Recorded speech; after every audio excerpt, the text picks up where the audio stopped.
네, 안녕하세요. 미국 주식 멘탈 케어하기 멘탈이 전부다입니다. 네, 오늘 시장은 좋았습니다. 3대 지수 모두 상승을 했고 여전히 흐름을 이어받아 다우가 더 좋았습니다. 다우는 오늘도 신고가를 경신을 하면서 초강세를 이어가고 있고요. 나스닥은 다행히 지난번 W자 반등의 꼭대기 부근을 지지선 삼아서 반등에 성공했습니다. 아무래도 현재 인플레이션에 대한 우려가 굉장히 강해지면서 기술주보다는 경기 민감주가 강세를 띠고 있는 흐름 자체는 여전히 지속이 되고 있고요. 다만 그럼에도 불구하고 어쨌든 기술주들이 반등을 시작했다는 것은 다행인 점이라고 생각이 됩니다. 암호화폐로 집중되고 있는 투자자들의 관심은 오늘도 지속되고 있는 중입니다. 제가 암호화폐에 대해서 계속 얘기를 하고 있는 이유는 주식시장에 미치는 영향이 결코 적지 않기 때문입니다. 현재 암호화폐로 관심이 집중되면서 개인 투자자들의 자금이 굉장히 많이 이동을 하고 있는데요. 이거는 단순히 개인들의 자금이 빠져나가는 것으로 그치지 않습니다.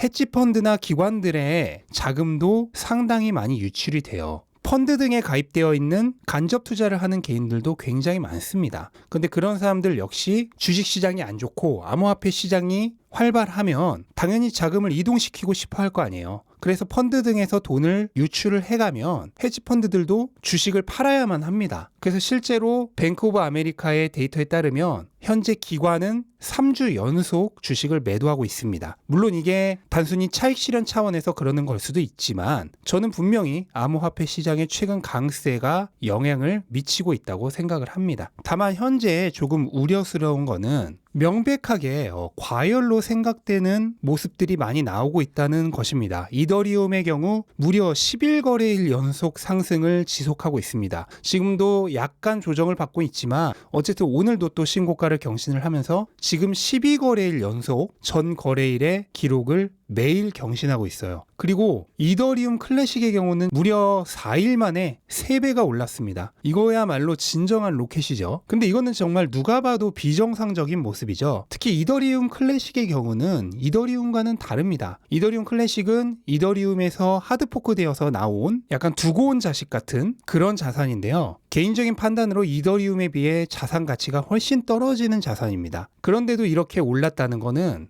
이거는 거의 지금 투기성 자산이라고 보면 될 것 같고, 또 하나 비트코인은 정작 횡보를 하고 있는데 비트코인 캐시는 또 미친 듯이 오르고 있어요. 비트코인 캐시도 마찬가지입니다. 이더리움 클래식과 똑같이 비트코인에서 떨어져 나온 암호화폐입니다. 그리고 당연히 비트코인 대비 자산으로서의 가치는 굉장히 떨어지는데요. 비트코인 캐시도 원래는 비트코인과 거의 비슷한 흐름을 그리고 있었습니다. 그런데 암호화폐에 돈이 몰리기 시작한 시점부터 갑자기 급등을 했어요. 이거는 뭐냐면 어떤 시장이 주목을 받으면 우선은 그 시장에서 지금 제일 가장 잘 나갈 가능성이 있는 자산들이 오릅니다. 근데 그런 자산들이 너무 많이 오르다 보면은 이제 슬슬 새롭게 들어오는 사람들은 이더리움이나 도지코인 같은 곳에 들어가기는 굉장히 무서운 거죠. 그렇게 되면 새로운 자산을 찾아요. 그리고 대부분 버려졌던 비트코인 캐시나 이더리움 클래식 같은 자산을 찾아냅니다. 그리고 거기로 돈이 몰리기 시작하면은 이런 급등이 나오는데요. 전형적인 거품장의 모습이죠. 이거 굉장히 익숙합니다. 얼마 전 게임스탑 사태 때도 나왔던 일이죠. 게임스탑이 너무 오르니까 게임스탑을 제외한 비슷한 공매도를 많이 당했던 다른 주식들이 뒤늦게 엄청나게 올랐다가 폭락을 했죠. 그리고 올해 초에 있었던 중소형주 러시 때도 나왔던 겁니다.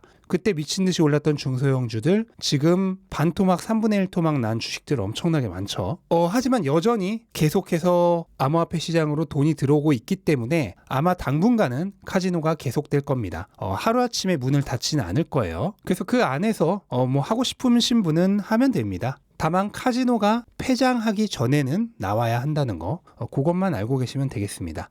네, 그리고 오늘은 빅테크 기업들을 좀 보기 전에 특징주들을 두 개만 보자면 우선 미국 최고의 코드리스 인터넷 TV 스트리밍 업체인 로쿠가 1분기 실적을 발표하고 지금 애프터마켓에서 급등을 하고 있습니다. 매출은 전년 동기 대비 80% 정도 상승을 했고요. 순이익 같은 경우에는 전년 동기에 적자였죠. 반면 올해는 7,600만 달러 정도 흑자를 기록을 했고 로쿠는 작년부터 막 흑자 전환을 시작을 했습니다. 2020년 3분기부터 흑자를 기록을 했어요. 그러니까 지금 무려 3분기 연속 흑자입니다. 다음 분기까지 흑자를 기록하면 1년 연속 연소 흑자 전환이 되는데 아마 확률적으로 굉장히 높겠죠. 그래서 이제 적자에서 흑자로 완전히 전환을 한 기업이고요. 로쿠의 가장 큰 수입원은 가입료보다도 플랫폼에서 나오는 매출입니다. 플랫폼 매출이란 거는 광고나 컨텐츠 파트너와의 수익 공유로 인해 나오는 매출인데요. 이게 로쿠 전체 매출의 80%를 차지하고 있습니다. 아무래도 넷플릭스 같은 가입료만으로 매출이 나오는 회사보다는 개인적으로 훨씬 더 안정적인 비즈니스 구조라고 생각을 하고요.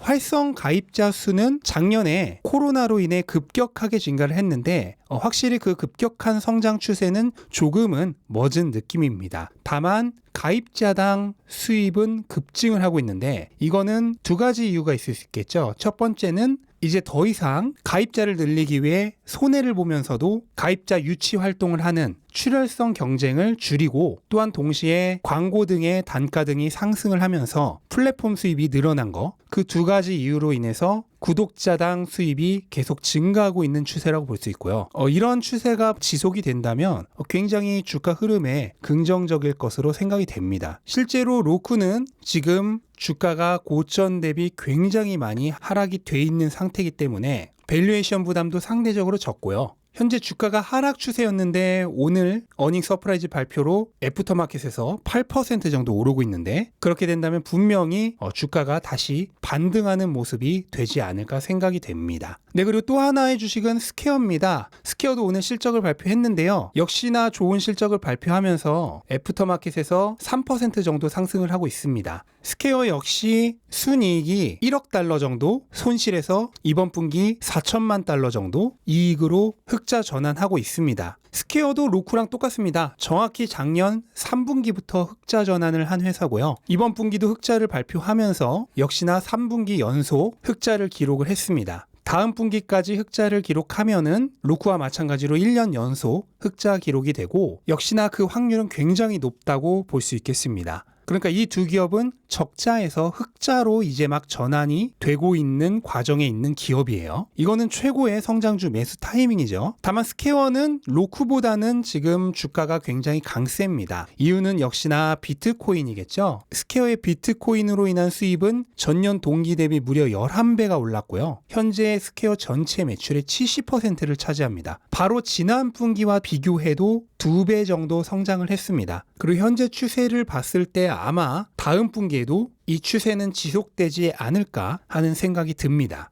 네, 그러면 이제 빅테크들을 좀 보자면요. 네, 오늘 빅테크는 반등에 성공한 모습을 보여줬는데요. 애플 같은 경우에는 나스닥과 똑같이 정확히 W자 구간의 저항선 부근을 지지선 삼아서 반등에 성공을 했고, 아마존은 CEO인 제프 베이조스가 약 20억 달러 정도의 주식을 매각을 하면서 최근 주가가 하락이 좀 있었는데, 제프 베이조스의 주식 매각은 뭐 그렇게 특별한 이슈가 아니란 거는 아마존 주주님들이라면 아마 다 알고 계실 거고, 어쨌든 예상대로 박스권 하단까지 가지 않고 중간에서 다시 반등을 하는 모습을 보여줬습니다. 이대로 반등이 지속된다면 또 한 번 박스권 상단의 저항선 돌파를 시도해 볼 수 있을 거라 생각이 됩니다. 마이크로소프트도 실적 발표 이후 주가 흐름이 굉장히 안 좋았는데 역시나 지난번 박스권 부근의 꼭대기 부근을 발판 삼아서 정확히 반등에 성공을 했고요. 그 외 구글이나 페이스북도 마이크로소프트와 거의 같은 모양입니다. 전 가격대의 저항선 부분을 지지선 삼아서 반등을 한 모습입니다. 네, 테슬라는 오늘 1% 정도 하락을 했습니다. 사실 뭐 특별히 나쁜 뉴스는 없는 하루였어요. 장 초반만 해도 테슬라가 2분기에 이미 생산해낼 수 있는 모든 물량이 전부 판매가 되었다는 뉴스가 나오면서 680달러까지 상승을 하면서 강한 모습을 보여줬는데 장 중반 들어가면서 650달러까지 흘러내렸다가 그걸 다시 말아 올려서 663달러 정도에서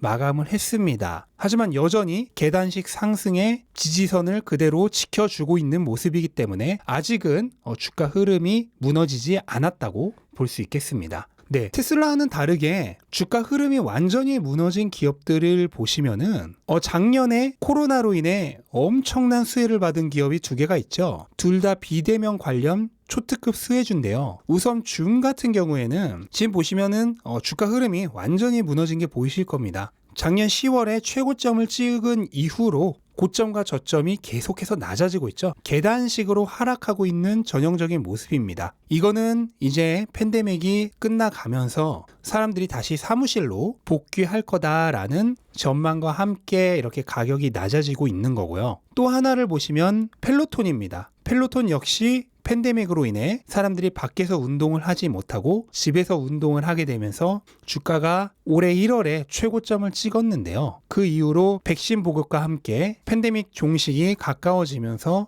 주가가 급락을 하고 있습니다. 이게 지난 나스닥 W자 반등 구간인데요. 반등을 하지 못하고 그대로 주가가 무너진 게 보이시죠? 다만 오늘 같은 경우에는 1분기 실적을 좋게 발표를 하면서 애프터마켓에서는 4% 정도 상승을 하고 있습니다. 반면 페이팔 같은 주식을 보시면 테슬라와 굉장히 비슷한 느낌이죠. 올해 초에 $300를 넘기면서 최고점을 찍었다가 급락을 했는데요. 이후 W자 반등 구간을 지나면서 다시 주가가 회복하고 있는 모습이죠. 앞에 펠로톤과 비교를 해보시면 반등 구간 이후에 주가가 회복을 하지 못하고 그대로 다시 무너진 모습이고, 반면 페이팔 같은 경우에는 주가가 확연하게 계단식으로 상승하고 있는 모습입니다. 그리고 테슬라를 다시 보시면 분명히 다르다는 게 느껴지죠. 이처럼 비록 일시적인 부음 이후에 주가가 강한 조정을 받고는 있지만 미래 전망이 좋아서 다시 확실하게 그리고 착실하게 회복을 하고 있는 기업의 주가 흐름과 미래 전망이 좋지 못해서 계속해서 하락세를 지속하고 있는 기업의 주가 흐름은 이렇게 분명하게 다릅니다. 그 테슬라의 지금 주가 흐름은 다시 착실하게 반등을 시도하고 있는 모습이기 때문에, 물론 당분간은 이런 횡보에 가까운 조금은 지루하고 힘든 시간이 지속이 되겠지만 그 시간을 견뎌내시면 다시 상승하는 순간이 올 겁니다. 사람들은 지금 암호화폐처럼 이렇게 급등하는 곳에 올라타는데요. 이거는 작두를 타는 것과 비슷합니다. 몇 번 성공하면 큰 돈을 벌 수 있지만 이런 습관을 가진 사람들은 계속해서 그런 식으로만 거래를 해요. 그 뽕맛을 잊지 못하거든요. 그러다 어느 한순간에 제대로 고점에서 물리면 그동안 벌었던 돈까지 다 날립니다. 이게 전형적으로 도박식으로 투자를 하는 사람들의 말로입니다. 보통 돈을 버는 거는 좋은 자산이 가격이 낮을 때 착실하게 사모았던 사람들입니다. 그러다가 그 자산의 가격이 어느 한순간 크게 오르면 거기서 돈을 버는 기회가 만들어지는 거죠. 이렇게 급등하고 있는 거에 올라타는 사람들은 단기적으로는 몇 번 벌 수 있을지 몰라도 카지노에서 게임을 반복하면 결국 언젠가는 필패입니다. 그러니까 급등하는 자산에 불나방처럼 달려들기보다는 좋은 자산이 현재 관심에서 소외돼서 세일을 하고 있을 때 그때 많이 사두었던 사람이란 걸 잊지 않으셨으면 좋겠습니다. 이걸로 오늘 영상 마치겠습니다. 영상 도움되셨다면 구독과 좋아요 부탁드리고 오늘도 좋은 하루 되시기 바랍니다. 감사합니다.